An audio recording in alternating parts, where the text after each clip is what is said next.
Hi everybody and welcome back to my channel. My name is Shannon and I am a 35-year-old mother to 3 beautiful babies. So as you can see, we're in a little bit of a different place today than some of my normal videos. I do believe I shot some of my videos in the past when it came to, some of my fun weekend things that I do, but this is a weight loss Wednesday, so why are we in Shannon's car?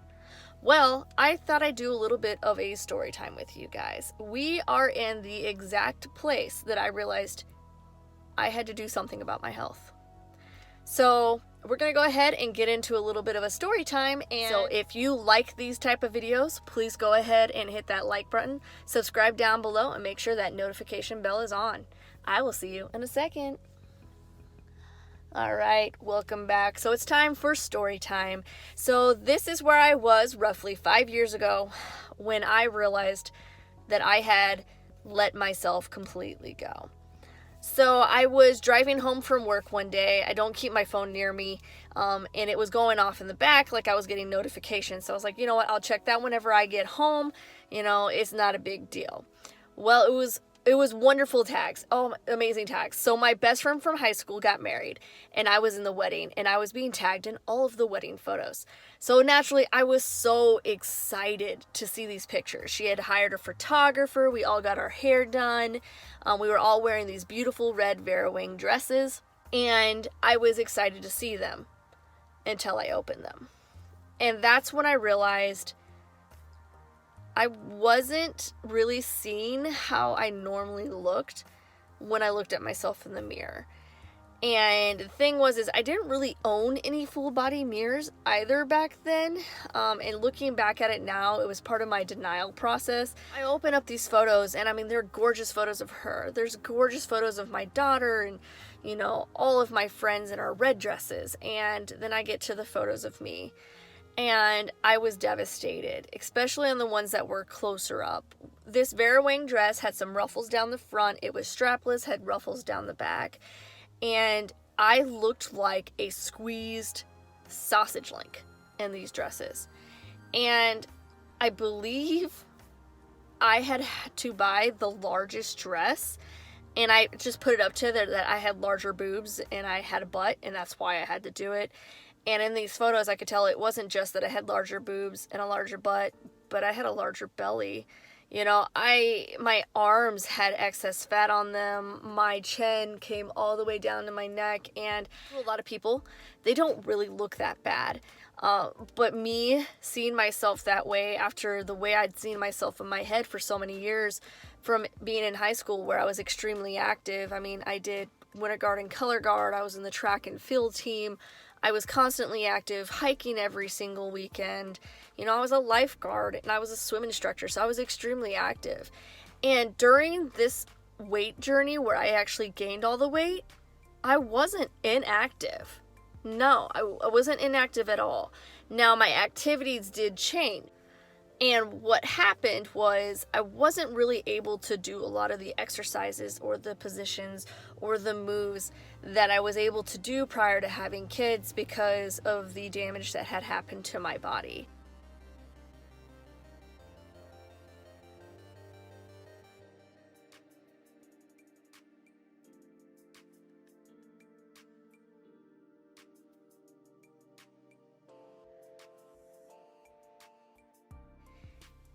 And I used that as an excuse to not continue working out.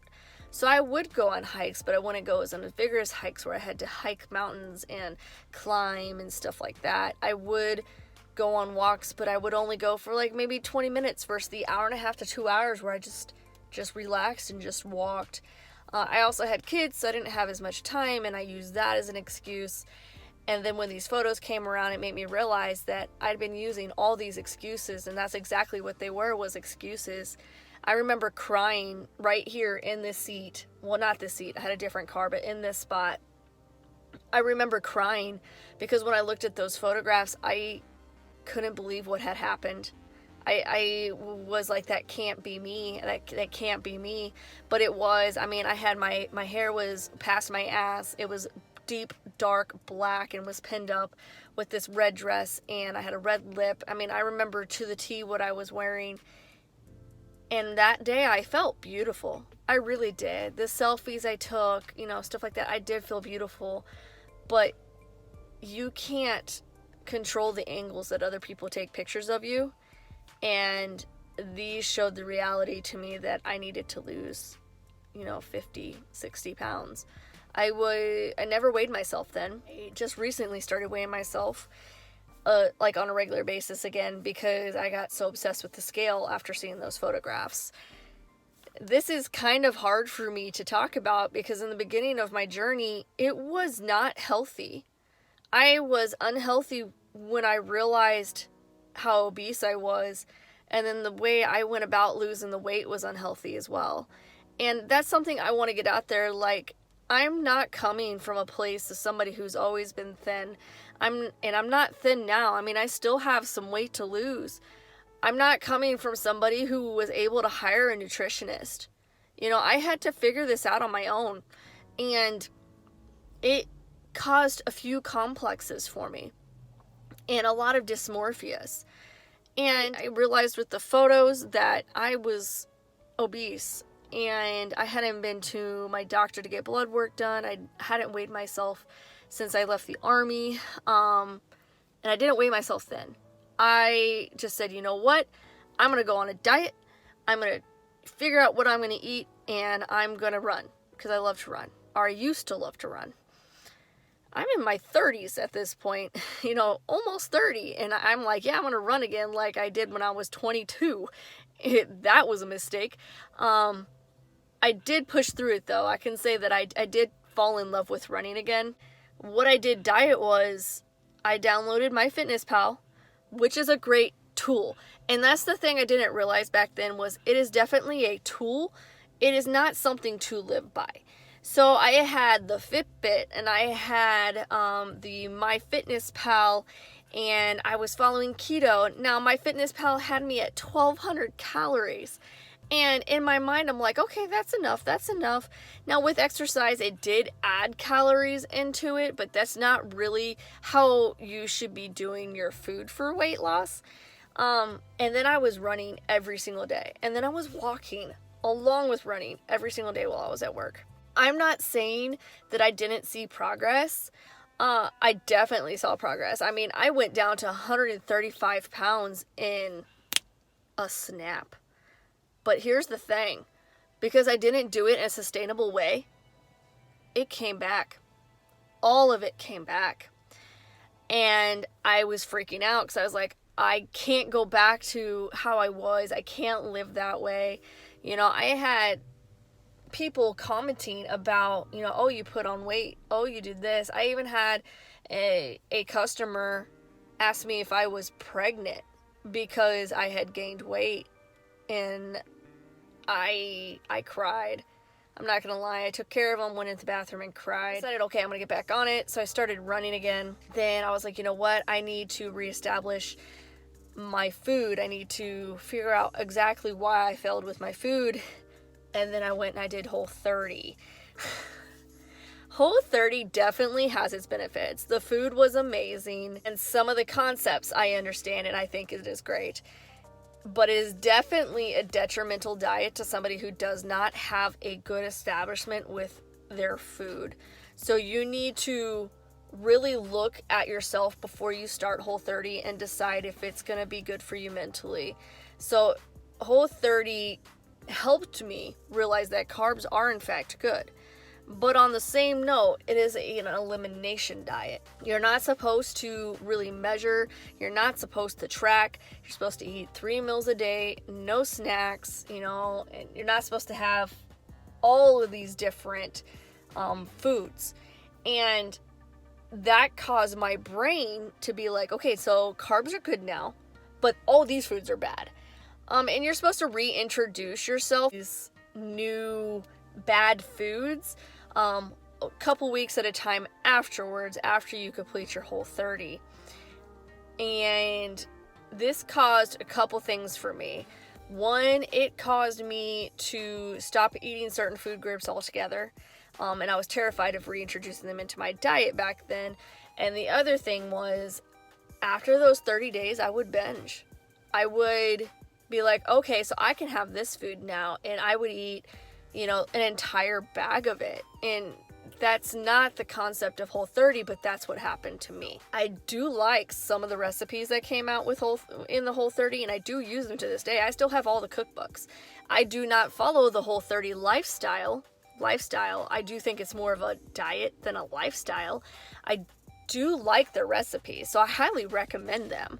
I do not recommend maybe following the Whole30 unless you have a very good relationship with food and that you understand that they, advertise it as a elimination diet. But if anybody's actually had an elimination diet prescribed by a dietitian, this is nothing like that.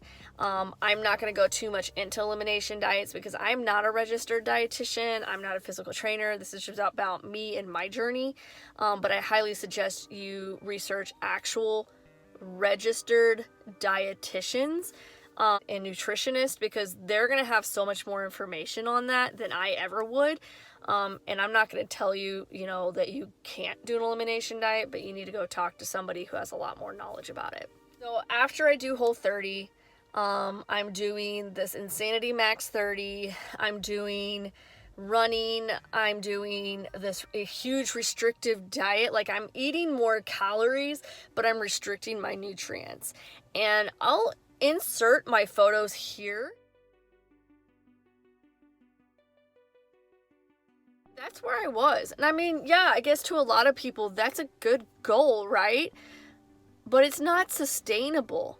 I mean, I was working out 2 to 3 hours a day, working full time, and taking care of my children. And I'd actually, when those photos were taken, I had just started my new role in management. And all I remember was I felt sick all the time. I felt tired all the time. And then eventually I snapped and I couldn't do it anymore. Stacking the pounds back on because I was like, I just don't want to keep cooking food from scratch every day.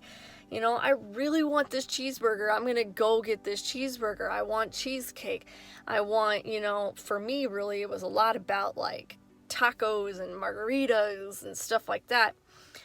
And then, I realized I was spiraling, and I said, I gotta really get this back under control. So I started doing Insanity again. And then I was walking through our local mall here, and that's when I met one of the most incredible women of my entire life. She changed my life. She's one of the few people I can genuinely say has changed my life for the better, and I still talk to her to this day.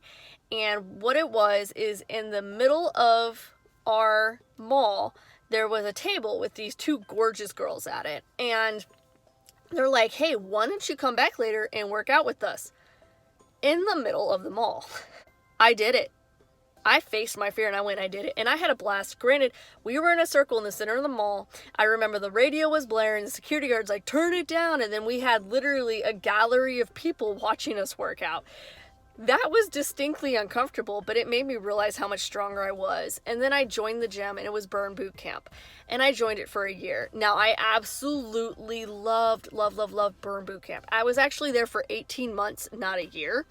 And the only reason I left is because the price was something that was a bit expensive, especially since I wanted to be able to incorporate my family more into it. And if I was to get like my daughter to work out with me, I mean, it would have been even twice the amount of money, and it just wasn't affordable.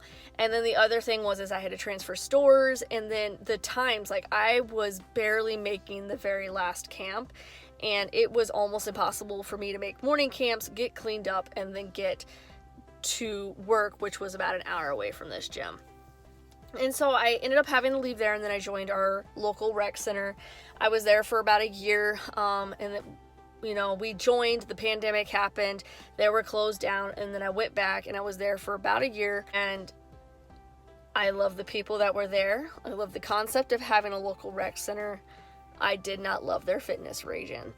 And you could tell that they did the best for the small space they had, but for somebody who weightlifts like 4 to 6 days a week, You know, having one piece of equipment and then having to wait, you know, 3 to 4 people deep, was not a good idea. And then something that would normally take me 45 minutes would take me upwards to 2 hours.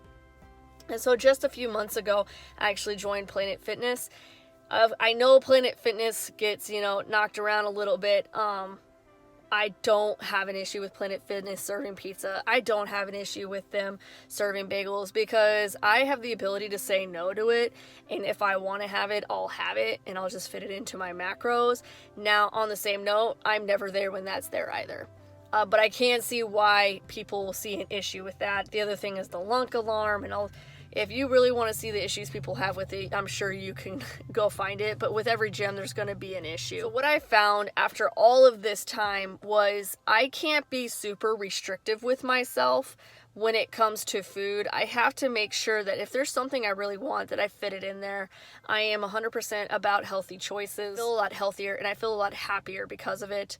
I do have roughly 15-20 pounds to lose, but I also do know that my body holds weight differently. Since I'm weightlifting, I'm gaining muscle mass, which means my BMI is not the most accurate. I definitely am overweight. I'm not saying I'm not overweight, but I can definitely say the BMI that I have to go by when it comes to my height and my weight is not reflective of what I actually am, because according to BMI, I am morbidly obese. The thing that I realized, especially in the beginning of my journey, is I could not have a scale around me. There was no way. I was so obsessive. I was literally stepping on that scale every single day. And I remember one morning, I think I gained 2 pounds and I cried for like half an hour. That day, I kind of was talking to some of my coworkers about it and how upset I was. And it made me realize that it was so stupid that I was crying over a number on a scale. So what I did the very second I came home, I took the batteries out, gave it to my son for a remote for something, and then I threw the scale in the trash. Pretty sure most people didn't go to the extreme. They say they just removed it from their house. I threw my scale away. I did recently purchase a scale about 2 years ago, and it's a nicer scale. I won't throw that in the trash, but I don't step on it every day either. I kind of broke myself of that and realizing, just like MyFitnessPal, just like your Fitbits, now an Apple Watch, just like, you know, all those tracking apps, that it's just a tool. It doesn't really say how healthy I'm in. The best way to do that is to go and get your blood work done, you know, see how you feel and go from there. Now, I did drop substantially in dress sizes. I did do recently how I lost 6 dress sizes in 4 months. And that was after a car accident and quite a few things that had happened to me that actually made me stall. And I binged again and I was eating a bunch of food that I should not have been eating. But when I started my weight loss journey, I did find some of my older stuff. And I was refusing to buy things with sizes most of the time. But I was a size 20. So I definitely was not a small girl, and now I'm on the verge of anywhere from an 8 to a 12, depending on the brand. I'm pretty steady at size 10. So I did lose 10 dress sizes over the span of 5 years, and it was not an easy journey. I did go up, I did go down. That's how I started my whole weight loss journey. So I would love to hear how everybody else's weight loss journeys have started, if you started it, some of your struggles, and really connect as a community when it comes to finding our healthy selves.